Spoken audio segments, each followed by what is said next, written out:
좋은 인연과 나쁜 인연이 있나요? 2023년 11월 29일 일본 니와노 평화재단 방문 수행법회. 안녕하세요. 오늘은 일본을 방문한 지 2일째 되는 날입니다. 스님은 새벽 기도와 명상을 마친 후 아침 9시에 도쿄 신주쿠에 위치한 니와노 평화재단 사무실을 방문했습니다. 이사장님과 사무총장 이하 재단 직원분들이 스님을 반갑게 환영해 주었습니다. 스님은 지난 2020년에 니와노 평화상을 수상했는데 당시 코로나 팬데믹으로 인해 수상식이 온라인으로 진행되어 니와노 평화재단을 방문하지 못했습니다. 수상 후 3년이 지나서 재단 관계자들을 직접 만나게 되었습니다. 그동안의 근황을 나누고 한일 관계와 북일 관계의 발전 방향, 동아시아의 평화에 대해 많은 이야기를 나누었습니다. 점심 식사를 한 후 나리타 공항으로 이동하여 오후 2시에 비행기를 타서 김해 공항에 4시 30분에 도착했습니다. 차로 1시간을 달려 두북 수련원에 도착한 후 내일 애광원과 자재요양병원에 가져다줄 배추화무, 배가 어떻게 트럭에 적재되어 있는지 점검했습니다. 내일 아침에 제가 30분 먼저 출발해서 자재요양병원에 농산물을 나눠주고 나서 애광원으로 갈게요. 행자님들은 아침 8시에 트럭을 타고 애광원으로 출발해주세요. 문수팀 행자님들과 역할 분담을 한 후 스님은 수행법회를 하기 위해 방송실로 향했습니다. 저녁 7시 30분에 3귀에 반야심경 봉독을 하며 수행법회 생방송을 시작했습니다. 정토회 회원들이 모두 화상회의 방에 입장하자 스님이 웃으며 인사말을 했습니다. 날씨가 많이 추워지고 있습니다. 일기예보를 보니까 서울은 내일 아침 기온이 영하 8도 이하로 떨어지고 바람이 불어서 체감 온도는 영하 14도까지 내려간다고 합니다. 제가 있는 이곳 두북 수련원은 남부지방인데도 영하 5도까지 떨어진다고 해요. 올해 들어 제일 추울 것 같습니다. 외출을 하실 때는 옷을 잘 챙겨 입고 나가시기 바랍니다.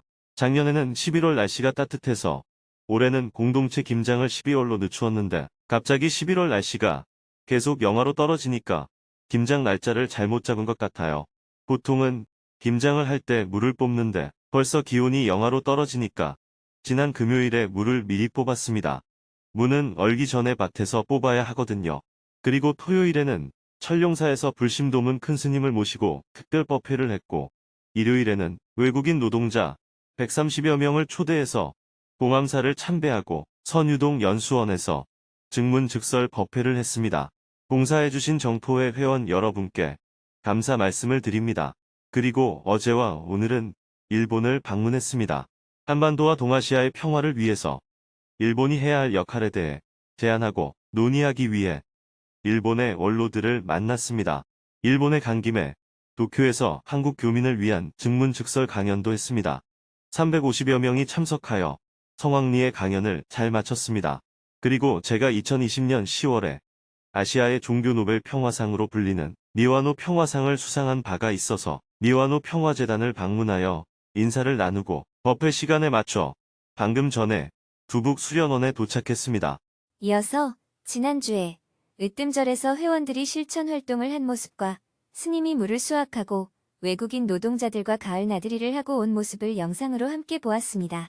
영상이 끝나고 사전에 질문을 신청한 분들이 손들기 버튼을 누르고 스님과 대화를 나누었습니다. 4명이 질문을 했는데요.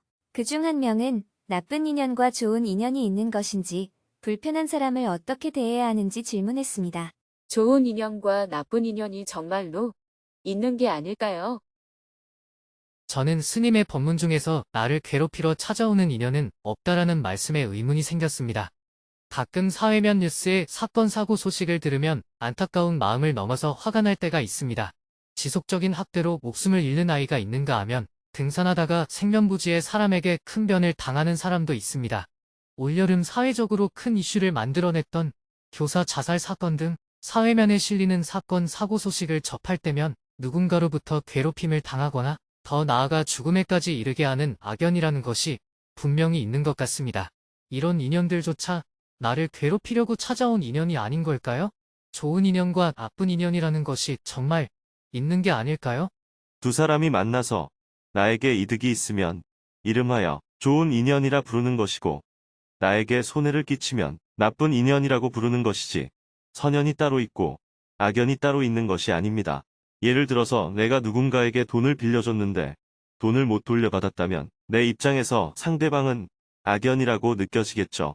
그러나 악연이라는 것이 따로 있는 것이 아니라 그저 돈을 빌려간 사람이 못 갚았다는 사실이 있을 뿐입니다. 그것을 우리가 악연이라고 이름 짓는 거예요. 우리가 살다 보면 돈을 빌려주고 못 받을 때가 있고 도움을 준 적도 없는 사람한테서 오히려 도움을 받을 때도 있습니다. 그때 우리는 그것을 이름하여 선연이다 이렇게 부르는 거예요. 내가 가게에 가면 나는 손님이라 불리고 내가 학교에 가면 나는 학부모라고 불리고 내가 절에 가면 나는 신도라고 불립니다.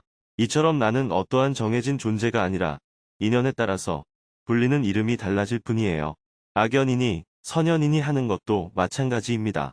A라는 사람과 B라는 사람이 만나서 A는 이득을 보고 B는 손해를 봤다고 한다면 B가 볼 때 A는 악연이고 A가 볼 때 B는 선연이 되는 것입니다.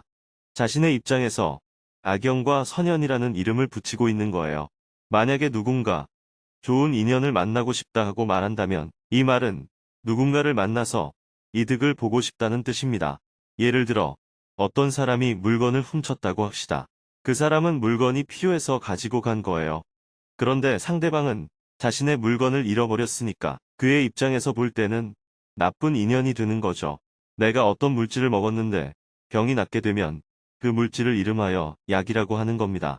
그 물질을 먹고 병이 안 나았다면 약효가 없다 하고 말하고 그 물질을 먹었는데 오히려 병이 생기게 되면 독이라고 이름 짓는 겁니다. 약이나 독이 처음부터 정해져 있던 것이 아니에요. 우리가 현재 약이라고 하는 물질의 대부분은 정량보다 많이 쓰게 되면 독성을 띠고 적당히 쓰면 약성을 띠게 됩니다. 무아란 어떤 것도 실체가 없으며 단지 인연을 따라서 이렇게도 이루어지고 저렇게도 이루어진다는 것을 뜻합니다. 남편과 아내 사이도 한번 보십시오. 남편이 아내하고 사이가 안 좋다고 해서 악연이 아니에요. 서로가 원하는 만큼 얻지 못하니까 악연이라고 부르는 겁니다. 좋은 사람과 나쁜 사람이라고 하는 것도 마찬가지예요. 우리가 상대방에게서 뭔가 이득을 얻으면 그 사람을 좋은 사람이라고 부르고 그 사람한테서 손해를 보면 그 사람을 나쁜 사람이라고 부르는 겁니다. 좋은 인연과 나쁜 인연이 따로 있는 것이 아니라 내가 원하는 바가 이루어지면 좋은 인연이 되고 원하지 않는 결과가 일어나면 나쁜 인연이 되는 것입니다. 같은 상황에서도 사람에 따라 좋은 인연과 나쁜 인연이 달라지기도 합니다. 예를 들어 한국과 일본이 전쟁한다고 합시다. 한국이 이기게 해달라고 부처님께 밤이고 낮이고 기도했어요. 그럼에도 불구하고 일본이 이기게 되면 우리는 부처님 믿어도 소용없네 이렇게 말할 것입니다. 반면에 일본의 불교 신자들은 부처님이 우리에게 가피를 내렸다 이렇게 말할 것입니다. 같은 부처님을 두고도 이렇게 자신이 처한 상황에 따라 다르게 보게 되는 거예요. 이렇듯 본래 좋고 나쁜 것이 정해져 있는 것이 아닙니다. 각자의 이해관계에 따라 좋은 일이라고 평가되기도 하고 나쁜 일이라고 평가되기도 하고 좋은 일도 나쁜 일도 아닌 그냥 사건이라고 평가되기도 하는 겁니다. 거란족이 고려를 침입했을 때 서희가 적장소손령과 단판으로 거란을 몰아냈던 상황을 한번 생각해 봅시다. 고려 입장에서는 활도 한번 안 쏘고 승리했다고 평가할 수 있습니다. 그러나 거란족 입장에서는 서희에게 속았다고 평가할 수 있겠죠. 그래서 정해진 인연이 따로 있다고 보면 안 되고 어떤 시간과 어떤 공간에서 어떤 사건이 일어났다고 봐야 합니다. 그 사건을 어떻게 보느냐 하는 시각 차이는 각자의 입장, 사상, 이념에 따라서 달라질 수 있는 것입니다. 코로나 팬데믹 때 자영업을 하는 사람들은 불경기로 인해 엄청난 재앙을 맞았다고 할 수 있습니다. 그러나 환경운동하는 사람들은 지구 공기가 맑아졌다 하고 평가합니다. 이처럼 각자의 입장에 따라서 시각 차이가 생기는 것입니다. 그래서 좋은 인연만 만나고 싶어하는 마음을 잘 살펴봐야 합니다. 좋은 인연을 만나고 싶은 마음 속에는 인간관계에서 항상 이득만 보고 싶어하는 이기적인 마음이 숨어 있습니다. 수행자는 복을 받기를 바라기보다 복을 지어야 합니다. 많은 사람들에게 베푸는 행위가 곧 복을 받는 행위입니다. 그러나 우리는 복을 지을 생각은 안 하고 복을 받기만을 바라는 마음을 가지기가 쉽습니다. 자신은 다른 사람한테 아무런 이익을 안 주면서 만나는 사람들마다 이익을 얻고자 하면 첫째, 그렇게 되기가 불가능하고 둘째, 주위에서 그런 사람을 보면 얄밉게 느껴집니다. 복을 짓는 사람이 되어 스스로 복받는 길을 가시기를 바랍니다. 그러려면 많이 베풀어야 합니다. 세상을 바라볼 때 선과 악으로 나누어서 보려는 마음이 있었던 것 같습니다. 스님 말씀대로 여러 인연들을 있는 그대로 편안한 마음으로 바라보겠습니다. 감사합니다. 계속해서 질문들이 이어졌습니다. 대화를 마치고 나니 1시간 반이 금방 지나갔습니다. 밤 9시가 넘어서 생방송을 마쳤습니다. 내일은 자제요양병원과 거제애광원을 방문하여 배추, 무, 배를 전달한 후 서울로 이동할 예정입니다.